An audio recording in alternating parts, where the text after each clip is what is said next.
তৈরি করা জান্নাতের দরজাগুলো খুলে দেওয়া হয়। সুবহানাল্লাহ। এখন আমাদের জন্য আসমানের দরজা খোলা, রহমতের দরজা খোলা, জান্নাতের দরজা খোলা। সবাই পড়ে আলহামদুলিল্লাহ। আপনাদের আশেপাশে এই গ্রাম অঞ্চলে কি পুকুর আছে? পুকুর আপনারা কি পুকুর বলেন না পুষ্কুরি বলেন? পুকুর বলেন। আচ্ছা, পুকুরে তো পানি আছে, পানির মধ্যে কি মাছ আছে না নাই? পুকুরের পানিতে মাছগুলো যেইভাবে ডুবে আছে, আমরা যারা আল্লাহ পাকের প্রশংসা করে জান্নাতের বাগানে বসে আছি, আমরা ঠিক তেমনি আল্লাহ পাকের রহমতের মাঝে ডুবে আছি। আমার প্রিয় ভাই এবং বন্ধুগণ, আমার প্রিয় ছেলেরা যারা এখনো মাহফিল প্যান্ডেলের বাহিরে আছে, আমি তাদেরকে বিনয়ের সাথে অনুরোধ করব, আগামীকালকে এখানে আর জান্নাতের বাগানটা থাকবে না। অতএব আগামী বছর মাহফিল হতে পারে, কিন্তু আপনি হয়তো দুনিয়ার বুকে নাও থাকতে পারেন। এটা জীবনের শেষ মাহফিল মনে করে আমি সকলকে অনুরোধ করব, জান্নাতের বাগানে চলে আসো। আল্লাহ আসার তৌফিক দান করুন। আচ্ছা, আমরা যারা এসে বসেছি, আমরা কি শেষ পর্যন্ত থাকবো তো ইনশাআল্লাহ? মুনাজাত, শেষ মুনাজাত পর্যন্ত থাকবো। দেখুন, আমি এসেছি সুদূর নোয়াখালী লক্ষ্মীপুর থেকে। গতকালকে আমার প্রোগ্রাম সেখানে ছিল, আবার আগামীকালকে লক্ষ্মীপুরের আরেক জায়গাতে প্রোগ্রাম। সেখানে আমাদের এমপি প্রার্থী ডক্টর রেজাউল করিম ভাইয়ের একটা প্রোগ্রাম গত কয়েকদিন আগে করতে দেয়নি। চ্যালেঞ্জের মুখে ইসলামী আন্দোলন নেতৃবৃন্দ সিদ্ধান্ত নিয়েছে ওই প্রোগ্রামটা করবেন। তো আগামীকালকে সেই প্রোগ্রাম, সেখানে ডক্টর রেজাউল করিম ভাই প্রধান অতিথি, নাসিরউদ্দিন হেলালি প্রধান আলোচক। এসেছি নোয়াখালী থেকে, আগামীকাল আবার সেখানে যেতে হবে। মাঝখান দিয়ে এই ডেটটা ফাঁকা ছিল। এই ডেট আপনাদের এখানকারই একজন আমার অত্যন্ত স্নেহাস্পদ শরীফ, কই শরীফ, একটা হাতটা মিলানো দরকার। আল্লাহ হায়াতুন তাইয়্যিবা দান করুন, আল্লাহ রোডে ঘাটে রাস্তাঘাটে নিরাপদ রাখুক, আল্লাহুম্মা আমিন। উনি আমাকে অস্থির করে ফেলছে একটা ডেট দেওয়ার জন্য। তো যাই হোক, এই ডেটটা ফাঁকা ছিল, দিয়েছি। অনেক দূর থেকে এসেছি, আবার অনেক দূর যেতে হবে। আসলেই কষ্ট, বয়স তো হয়ে গেছে। যখন বলছে রফিকুল ইসলাম খান ভাইয়ের এলাকা, তখন বলছি যে যত কষ্টই হোক ইনশাআল্লাহ আমি ডেট দিচ্ছি। আল্লাহ পাক রব্বুল আলামিন পৌঁছাই দিয়েছেন। আমি ঢাকা থেকে রওনা দিয়েছি, প্রায় 1.5 ঘন্টার মতো প্রচন্ড জ্যামের মধ্যে ছিলাম। আব্দুল্লাহ আল মামুন সাহেবকে জ্যামের ভিডিও করে পাঠিয়ে দিয়েছি। মনে মনে ভেবেছি আজকে হয়তোবা চন্দ্রা এসে গাড়িটা ঘুরে আবার চলে যাওয়া লাগবে। আর আমার মুখ খালি নেই, শুধু ইয়া হাইয়্যু ইয়া কাইয়্যুম বিরহমাতিকা আস্তাগীসু, তারপর ইন্না লিল্লাহি ওয়া ইন্না ইলাইহি রাজিউন, আল্লাহুম্মা আজুরনি ফি মুসিবাতি ওয়া আখলিফ লি খায়রাম মিনহা। আল্লাহ, যে শরীফুল ইসলাম দাওয়াত দিয়েছেন, যারা মাহফিলের আয়োজন করেছেন, আল্লাহ সকলের মান সম্মানের ব্যাপার হয়ে দাঁড়াবে আমি যদি পৌঁছতে না পারি। আল্লাহ তুমি যানজটকে হালকা করে দাও। আলহামদুলিল্লাহ, কিছুক্ষণ পরেই জ্যাম ছেড়ে দিল। তাও এসে দেখলাম এই জ্যাম ছাড়তো না। আল্লাহর কাছে দোয়া করার কারণেই হয়তোবা কয়েকজন সেনাবাহিনীর সদস্যরা তারা এসে এক সাইডের গাড়ি আটক করে দিয়ে আমরা যেই সাইডে ওই সাইডের গাড়ি ছেড়ে দিয়েছে। কিরে ব্যাপার কি, গাড়ি এক সাইড বন্ধ আর এক সাইড চলতেছে, গিয়ে দেখি যে আর্মিরা দাঁড়িয়ে আছে, আমাদের গাড়িকে পার করে দিয়েছে। আলহামদুলিল্লাহ। এরপর আমার ড্রাইভার বললাম যে বাবারে, বাঁচা মরা সব আল্লাহর হাতে, যতটুকু স্পিড উঠাইতে পারো গাড়ির স্পিড উঠাও, টানতে থাকো। টানতে টানতে যখন যমুনা সেতুর ও পারে, সেখানে এসে অ্যাক্সিডেন্ট। ট্রাক মুখোমুখি, রাস্তা ব্লক। ঠিক আমাদের সামনে মাত্র, এই আমাদের হয়তো 2-3 মিনিট আগে অ্যাক্সিডেন্টটা হলো, আমাদের সামনে মাত্র 3টা গাড়ি। আমি নিজে নেমে দেখলাম যে গাড়িটা পার করা যাবে। পরে আমার ড্রাইভারও নামলো, নেমে গিয়ে দেখলো যে হ্যাঁ, 2 মুখোমুখি সংঘর্ষ, ফাঁকি দিয়ে যতটুকু জায়গা আছে এটা কাটাই নেওয়া যাবে। তো কাটাই নেওয়ার সময় ফুটপাতে দিয়ে গাড়ি উঠে এরপর খুব রিস্ক নিয়ে চলে আসছে। আমি মনে করি এই যে আসার জন্য বাধাগুলো ছিল, এই বাধাগুলো সব দূরীভূত করে দিয়েছেন একমাত্র আল্লাহ। আমি এসেছি কোরআনের মহব্বতে, আপনারা এসেছেন কোরআনের মহব্বতে। কোরআনের মহব্বতে আমরা সবাই আলোচনার শেষ পর্যন্ত থেকে আমরা দোয়া মুনাজাত করে যাব ইনশাআল্লাহ। কেমন? আসুন, আর কথা নয়, আমরা আমাদের মূল আলোচনার দিকে চলে যেতে চাই। প্রিয় বন্ধুগণ, আমি আপনাদের এলাকাতে একেবারেই নতুন। অপরদিকে আমি কোনো ভাইরাল বক্তা নয়। ভাইরাল, এখন যারা ভাইরাল হাতে গোনা ৩-৪ জন, এদের নাম শুনলে প্যান্ডেলে জায়গা দেওয়া যায় না। আবার ভাইরালদেরকে আনতে গেলে মুসিবত, সেটা হলো অনেক পেরেশানি। আগে আপনাকে ৩০,০০০ টাকা দিতে হবে, মাহফিলের দিন সকালবেলা আরো ৫০,০০০ টাকা দিতে হবে, দিলেই তবে আসবে। আর না হলে ৩০,০০০ টাকা মাইক, ৫০,০০০ টাকা কেন দিলেন না, তো মুসিবত। তো যাই হোক, আমার সাথে কোনো চুক্তি মুক্তিও নাই, কন্ট্রাক্টও নাই। তো আমরা এসেছি এখলাসের নিয়তে। আপনারাও এখলাসের নিয়তে বসেছেন তো? বসেছেন তো? তাহলে ইনশাআল্লাহ আমাদের কাজ হবে। আর কথা নয়, আমরা কোরআনের দিকে যেতে চাই। আপনারা কি চিনেন এই কিতাবখানা? বলেন তো এই কিতাবের নাম কি?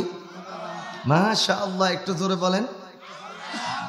প্রিয় বন্ধুগণ, আমাদের দেশের অবস্থাটা এমন হয়ে গিয়েছিল, এই দেশের বাংলাদেশের ক্ষতি করার জন্য সবচেয়ে বড় ভূমিকা যে রেখেছে, সেই কুলাঙ্গার ব্যক্তিটার বাড়িও কিন্তু আপনাদের উপজেলায়। তার নাম হচ্ছে এইচ.টি. ইমাম। এই কুলাঙ্গার এখন আর জমিনের উপরে নাই, ওই বদমাশটা মরছে। কেউ মনে কষ্ট নেবেন না। আমার এই বাংলাদেশের ফ্যাসিবাদের জন্ম শেখ হাসিনাকে বিভিন্ন ধরনের কুমন্ত্রণা এবং খারাপ বুদ্ধি দিত ভারতের রয়ের এজেন্ট এই এইচ.টি. ইমাম। সেই বদমাশটার বাড়িও আপনাদের এলাকা। অপরদিকে আমাদের মুহতারাম মৌলানা রফিকুল ইসলাম খান সাহেবের বাড়িও আপনাদের এই এলাকা। রাতের অন্ধকারে পাশ করে করে জাতীয় সংসদে গিয়েছিল। আপনারা একটা বারের জন্য হলেও এই সিদ্ধান্তটা নেন, আমরা আর ভুল করব না। যিনি ইসলামের কথা বলতে পারবে, যিনি কোরআনের কথা বলতে পারবে, জাতীয় সংসদে দাঁড়িয়ে কোরআনের পক্ষে বিল পাশ করাতে পারবে, সেই বলিষ্ঠ কণ্ঠস্বর ইসলামিক ব্যক্তিত্ব আলেমে দ্বীন মাওলানা রফিকুল ইসলাম খানকে আমরা জাতীয় সংসদে এমপি বানিয়ে পাঠাবো ইনশাআল্লাহ। ইনশাআল্লাহ কাজ করবেন তো? পারবেন তো ইনশাআল্লাহ? আল্লাহ কবুল করো বলি আমিন। 15 বছর 7 মাস বাংলার জমিনে, মুসলমানদের এই জমিনে আমরা কোরআনের কথা স্পষ্ট ভাষায় বলতে পারি না।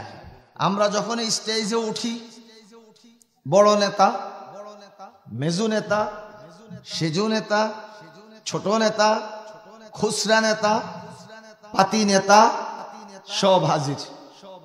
আমরা ওয়াজ করবো, আমাদেরকে বসায় রেখে আহারে নেতাদের বক্তব্য, জনগণ কই নেতাদের বক্তব্য তো শুনতে আসি নাই। ঠিক আছে, হুজুর থাকুক আর নেতারাও বক্তব্য দেখ, আমরা ঘরের মধ্যে যে আরাম করি। এরকম ঘটছে না? নামাজ পড়ে না, রোজা রাখে না, বোতল না খেলে শান্তি লাগে না, নিজের স্ত্রী ছাড়া অন্য স্ত্রীর অন্য বেডির কাছে না শুইলে ঘুম আসে না। এই ধরনের কুলাঙ্গারের গোষ্ঠীরা মুফাসসিরে কোরআনকে বসাই রেখে ওরা আবার মাহফিলে বক্তব্য রাখে। ঠিক না বে ঠিক? তাদের জ্বালা যন্ত্রণা অত্যাচারে আমরা অতিষ্ঠ হয়ে গিয়েছিলাম। বাংলার জনগণ ফুঁসে উঠেছে। শেষ পর্যন্ত আল্লাহ পাক রব্বুল আলামিন বৈষম্য বিরোধী ছাত্রদের আন্দোলনের মুখে বাংলাদেশ থেকে তাদেরকে পালিয়ে যেতে বাধ্য করেছে। এখন আর ফ্যাসিস্টের বাংলাদেশ নয়, এখন হচ্ছে বাংলাদেশ মুসলমানদের বাংলাদেশ, কোরআনের বাংলাদেশ। ঠিক কিনা বলুন আমার বন্ধুগণ? তাহলে এবার আপনাদের কাছ থেকে জানতে চাই, আমাদের গলা চেপে ধরেছিল, আমাদের বুক চেপে ধরেছিল, মাহফিল স্টেজে এসে আমরা কথা বলেছি। অনেক সময় হক কথা, কোনো কোনো এলাকাতে তাদের ঘাত্রদাহ শুরু হয়ে গেছে, শরীরের মধ্যে জ্বালা পোড়া সৃষ্টি হয়ে গেছে। ওলামা ইকরামের মুখের সামনে থেকে তারা মাইক ছিঁড়ে ফেলে দিয়েছে। এরকম ঘটনা ঘটছে কিনা বলেন? এরপরে আসুন, ওলামা ইকরাম কথা শেষ করতে না করতে স্টেজ থেকে হ্যান্ডকাপ লাগায় থানায় নিয়ে গেছে। ঠিক, অনেক মসজিদের ইমাম এবং খতিবকে শুক্রবারে জুমার দিন জুমার সালাত আদায়ের পর মসজিদ থেকে অ্যারেস্ট করে তাদেরকে জেলখানায় নিক্ষেপ করা হয়েছে। আমার বন্ধুগণ, আল্লাহ পাক রব্বুল আলামিন বলেন, ওয়ায়ামুদ্দুহুম ফি তুগয়ানিহিম ইয়ামাহুন, সীমালঙ্ঘনকারীরা যখন সীমালঙ্ঘন করতে থাকে আল্লাহ পাক তাদেরকে সীমালঙ্ঘন করার জন্য অবকাশ দেন, সুযোগ দেন। এরপর আল্লাহ পাক রব্বুল আলামিন একটা পর্যায়ে গিয়ে ইন্না বাতশা রাব্বিকা লাশাদীদ, না আর সীমালঙ্ঘন করতে দেয়া যাবে না, রব্বুল আলামিনের ধরা অত্যন্ত শক্ত। ঠিক না বে ঠিক? 15 বছর 7 মাস ক্ষমতায় ছিলেন এক টানা। এরপরেও আল্লামা দেলোয়ার হোসেন সাঈদী সাহেবের কথাটাই বাস্তবায়ন হয়ে গেল। এমন সময় আসবে পলায়ন করার জন্য ইঁদুরের গর্ত খুঁজে পাবে না। খুঁজে পেয়েছে? এমন সময় আসবে আমরা আছি বৃক্ষের গোড়ার মধ্যে, মূলের মধ্যে, একটা ঝাঁকি দেব, ছিটকে গিয়ে পড়বে মামার বাড়ি দিল্লিতে। আল্লামা দেলোয়ার হোসেন সাঈদী বলেছেন, বাংলাদেশে তার থাকার মতো অবস্থা ছিল না। সেনাপ্রধান বলেছেন, মাননীয় প্রধানমন্ত্রী আপনাকে মাত্র 45 মিনিট সময় দেওয়া হচ্ছে, এর মধ্যে আমি আপনাকে সহযোগিতা করব। যদি আপনি বাংলাদেশ থেকে পালিয়ে যেতে পারেন ওয়েলকাম, আর যদি পালাতে না পারেন তাহলে আপনার হাড্ডি গুড্ডি রক্ত মাংস কোনো কিছুর কোনো অস্তিত্ব থাকবে না, দায় দায়িত্ব আপনাকেই নিতে হবে, আমরা আর্মিরা আপনার কোনো দায়িত্ব নিতে পারবো না। এরপরেই তো দুর্বল হয়ে গেল। এরপর সেনাবাহিনী ওনার পদত্যাগের ব্যবস্থা করলেন। তারপর সেনাবাহিনীর হেলিকপ্টারে ওই আল্লামা সাঈদী হুজুর যেরকম বলেছেন দিল্লিতে গিয়ে পড়বে, ঠিক দিল্লিতে। আমেরিকা যেতে চাইছে, আমেরিকা তাকে নেয় নাই। অস্ট্রেলিয়া যেতে চেয়েছে, অস্ট্রেলিয়া নেয় নাই। কানাডা যেতে চেয়েছে, কানাডা নেয় নাই। ইউরোপিয়ান কান্ট্রিতে যেতে চেয়েছে, তাও নেয় নাই। পৃথিবীর কোথাও তাকে গ্রহণ করে নাই। মধ্যপ্রাচ্য তো নাই। এখন শেষ পর্যন্ত ভারতের মধ্যে পড়ে আছে। তার যখন মৃত্যু হবে তার আশেপাশে তার সবচেয়ে মহব্বতের মানুষ তো হিন্দুরা, তার মৃত্যুর সময় হিন্দুরাই তার পাশে থাকবে। এখন কি কলমা পড়ে না জয় শ্রীরাম পড়ে আল্লাহ জানে, কি ঠিক না ঠিক? আমার বন্ধুগণ, শুধু কেবল হিন্দুদেরকে ক্ষমতায়ন করার জন্য চেষ্টা করেছে। قال رسول الله صلى الله عليه وسلم من تشبه بقوم فهو منهم, যে জাতি যে জাতির সাথে সম্পৃক্ত সম্পর্ক রাখে তারা সেই জাতির অন্তর্ভুক্ত। সে শুধু কেবল হিন্দু হিন্দু হিন্দু। এই জন্য আল্লাহ পাক রব্বুল আলামিন তার শেষ বয়সে তাকে হিন্দুর কোলে নিয়ে ফেলছে। তার মৃত্যুর পর বাংলাদেশে তো লাশ রিসিভ করার কেউ নাই। যদি ভারতে তার মৃত্যু হয় ভারতের মুসলমানেরাও তাকে জানাজা দিবে না। তাহলে হয়তো ভারতের হিন্দুরা নরেন্দ্র মোদী হয়তো তার জানাজার ইমামতি করবে। এবার কবর দিতে পারক আর না পারক, শ্মশান তো আছে, জ্বালাতে তো কোনো অসুবিধা নাই। তার কপালের মধ্যে তো মঙ্গল তিলক লাগানো হয়েছিল, সিঁথিও লাগানো হয়েছিল, সিঁথিতে সিঁদুরও লাগানো হয়েছিল। অতএব মৃত্যুর পর তাকে যদি শ্মশানের মধ্যে পোড়ায় অসুবিধা হবে না, সে অগ্রসর হয়েই আছে। কি ঠিক কিনা? আমার কথায় কি কেউ বেজার হচ্ছেন? আমার প্রিয় বন্ধুগণ, 15 বছর 7 মাস পর মুক্ত মঞ্চে মুক্ত মাঠে আল্লাহর কালামের কথা বলার যে সুযোগ রব্বুল আলামিন আমাদেরকে করে দিয়েছেন, আমরা সেই রব্বুল আলামিনের শুকরিয়া আদায় করছি। সবাই পড়ে আলহামদুলিল্লাহ।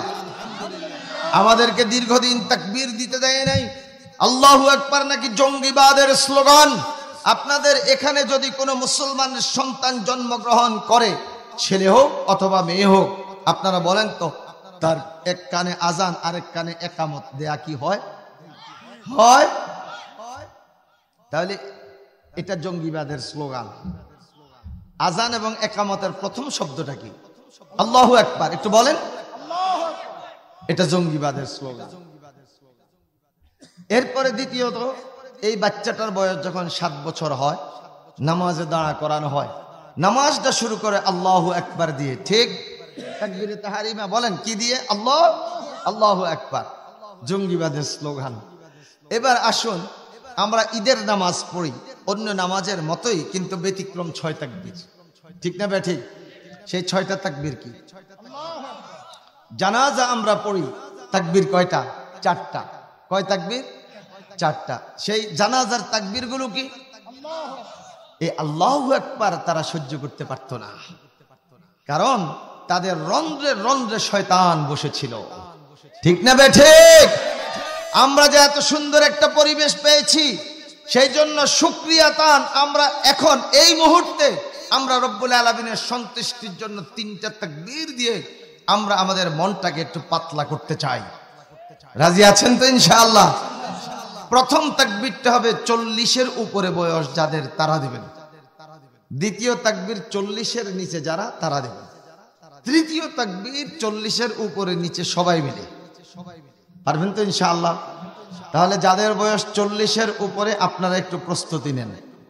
40-এর উপর যারা, এখন তাদের তাকবীর হবে নারে তাকবীর। 40-এর উপরে। এবার 40-এর নিচে, 40-এর উপরে যারা, এবার আপনারা একটু নীরব থাকবেন, দেখি আমাদের যুবক আব্বাগুলোর অবস্থাটা কি। নারে তাকবীর।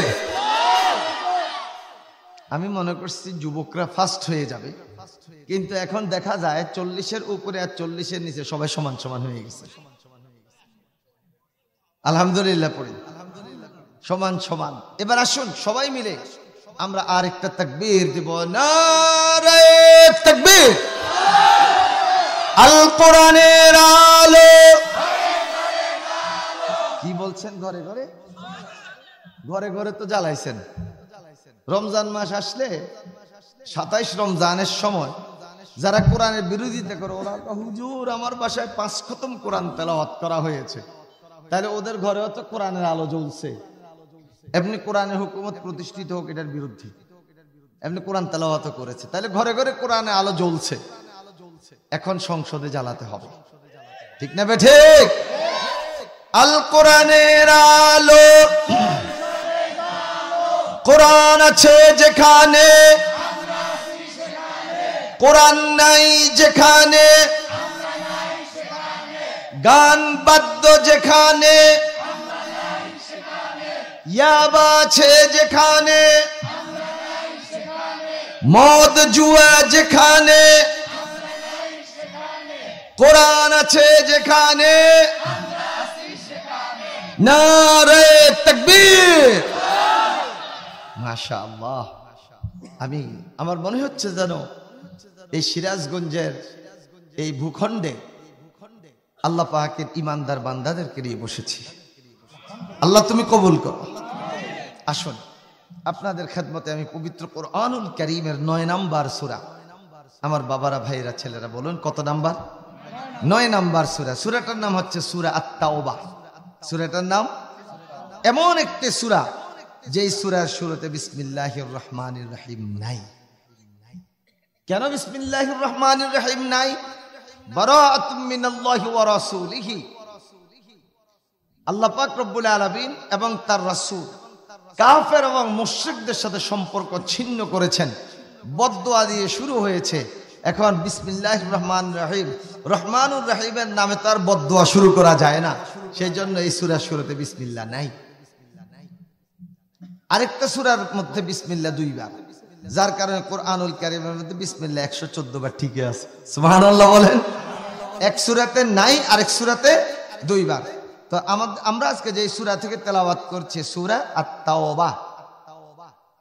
আমার বড় ভাই, আপনি কি আমাকে রেখে চলে যাচ্ছেন নাকি? চলে যাচ্ছেন নাকি? ও ফিরে আসবেন ইনশাআল্লাহ, কেমন? আচ্ছা ঠিক আছে, আলহামদুলিল্লাহ। আপনারা উঠলে কিন্তু আমি মনে কষ্ট পাবো, কারণ আমি অনেক দূরে যেতে হবে। আপনারা তো এই আশেপাশে গিয়ে ঘুমিয়ে পড়বেন, কি ঠিক না ভাই? ঠিক। আমি তো যেতে হবে কত দূর, আল্লাহু আকবার, এখান থেকে প্রায় 250 কিলো দূর। 250 আর 3, প্রায় 300 কিলোর কাছাকাছি আমাকে যেতে হবে। তো যাই হোক, আমরা যে কথা বলছিলাম সূরা আত-তাওবা, বলেন সূরাটার নাম। এই সূরা আত-তাওবা যে কিতাবের মধ্যে আছে সেই কিতাবটার নাম আল কোরআন, এই কিতাবের মধ্যে কি কোনো সন্দেহ আছে? নাই নাই নাই, সবাই একমত? হে কোরআন, আল্লাহ পাকের বান্দারা বলছে তোমার মাঝে নাকি সন্দেহ নাই। এবার তুমি একটু বলো তো তোমার মাঝে সন্দেহ আছে কি নাই? আমরা কোরআনের কাছে দাবিটা রাখলাম। আচ্ছা, আপনাদের কি মনে হয় কোরআন কি তার আমার এই দাবিটা, আমার এই প্রশ্নের জবাবটা কি দিতে পারবে? পারবে? কেউ বলে পারবে না, কেউ বলে পারবে। দেখুন কোরআন কিভাবে জবাব দেয়। আমি প্রশ্ন রাখলাম, ওহে কোরআন, তোমার মাঝে কি কোনো প্রকার সন্দেহ আছে? আপনারা বলেন কি আছে না নাই? কোরআন জবাব দিচ্ছে, যালিকাল কিতাবু লা রাইবা ফীহি হুদাল লিল মুত্তাকিন।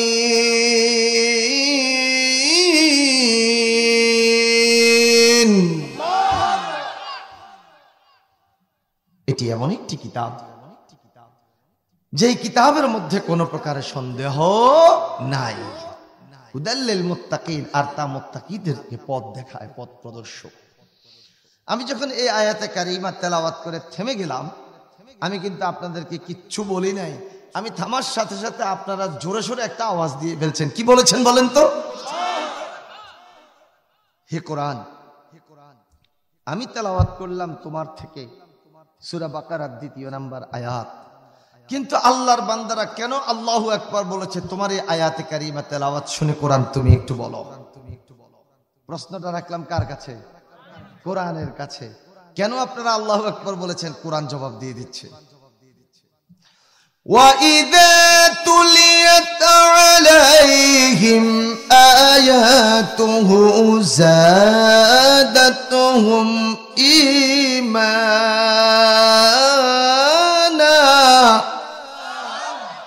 وَعَلَى رَبِّهِمْ يَتَوَكَّلُونَ।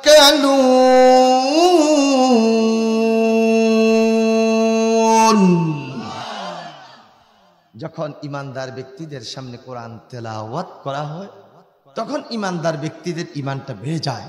ইমানদার ব্যক্তিদের ইমানটা বেড়ে যাওয়ার কারণে তাদের জবান দিয়ে বেরিয়ে আসে আল্লাহু আকবার। তাহলে এই আয়াত সাক্ষী দিচ্ছে, আজকের এই হাসানপুরের জমিনে যারা বসে আছেন এই মাহফিল প্যান্ডেলে, আপনারা সবাই হচ্ছেন খাঁটি ইমানদার। আল্লাহ প্রত্যেকের ইমানকে কবুল করো, মজবুত করো, বলি আমিন। হুজুর, একটা প্রশ্ন এসে যাচ্ছে, ওয়াইদা তুলিয়াত আলাইহিম আয়াতুহু জাদাতহুম ঈমানা, বুঝলাম, ওয়া আলা রাব্বিহিম ইয়াতাওয়াক্কালুন। ঈমান বেড়ে যাওয়ার পর আল্লাহ পাক আবার আয়াতের পেছন দিয়ে একটু লেজ লাগাই দিয়েছেন, এই ইমানদার ব্যক্তিরা আল্লাহ পাকের উপর ভরসা করবে। ঈমান বেড়ে যাবে, আল্লাহর উপর ভরসা করবে। এই দুইটার মধ্যে একটু সামঞ্জস্যতা আমরা পাচ্ছি না। আল্লাহ কেন এটার সাথে এই কথাটা বলছেন? আমি কি একটু বলবো আপনাদেরকে? প্রিয় বন্ধুগণ, যারা এই কোরআন পড়বে, যারা এই কোরআন বুঝবে, যারা এই কোরআন স্টাডি করবে, দিন দিন তাদের ঈমান শুধু বাড়তে থাকবে। তখন আল্লাহ পাকের এই বান্দারা ঈমানের দাবি পূরণ করার জন্য ময়দানে ঝাঁপিয়ে পড়বে। বাতিল শক্তি সেই মুহূর্তে এসে তাদের বিরোধিতা করবে, তাদের পথ রোধ করবে, আঘাত করবে, মামলা করবে, হামলা করবে, জেলখানায় ঢুকাবে, ফাঁসিতে ঝুলাবে। সেই অবস্থায়ও ওয়া আলা রাব্বিহিম ইয়াতাওয়াক্কালুন, এই সমস্ত ইমানদার ব্যক্তিরা আল্লাহ পাকের উপর ভরসা করে। প্রিয় ভাই এবং বন্ধুগণ, আমরা এই কোরআনকে দিল থেকে গ্রহণ করেছি। এই কোরআনের দাওয়াত যখন আমরা দিতে যাব, অতীতে আমাদের অনেক বাধা এসেছিল, ভবিষ্যতেও যে আসবে না এমনটা নয়, আসতেও পারে। যদি বাধা এসে যায়, এই কোরআনকে বাংলার জমিনে কায়েম করার জন্য যদি জীবন দেওয়ার প্রয়োজন হয়, আল্লাহর জমিনে আল্লাহর রাজ দ্বীন ইসলামকে প্রতিষ্ঠা করার জন্য যদি জীবন দিতে হয়, হাত দিতে হয়, পা দিতে হয়, চক্ষু দিতে হয়, রক্ত দিতে হয়, যদি দিতেই হয়, তাহলে আমরা কি দেওয়ার জন্য প্রস্তুত? আমরা কি প্রস্তুত? তাহলে জানতে চাই, আল্লাহর এই জমিনে আল্লাহর দ্বীনকে কায়েমের জন্য, কোরআনকে প্রতিষ্ঠা করার জন্য, রব্বুল আলামিনের সন্তুষ্টি লাভের জন্য যদি জীবন দেওয়ার প্রয়োজন হয়, কারা কারা জীবন দিতে পারবেন? দু হাত উঠে তাকবীরের সাথে রব্বুল আলামিনকে দেখা।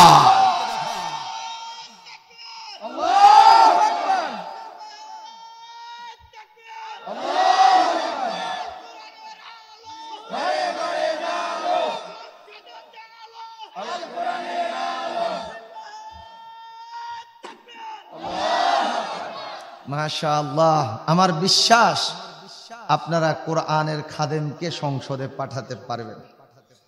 আল্লাহ তুমি কবুল করো। আমরা সবাই পড়ি আমিন। কোরআনের সূরা আত-তাওবার 111 এবং 112 নম্বর আয়াতে কারিমা তেলাওয়াত করেছি। আমার ভাইয়েরা বাবারা, এই আয়াতটা খুব গরম, আপনারা বোঝা যাচ্ছে এই গরম লোড আপনারা নিতে পারবেন। ওই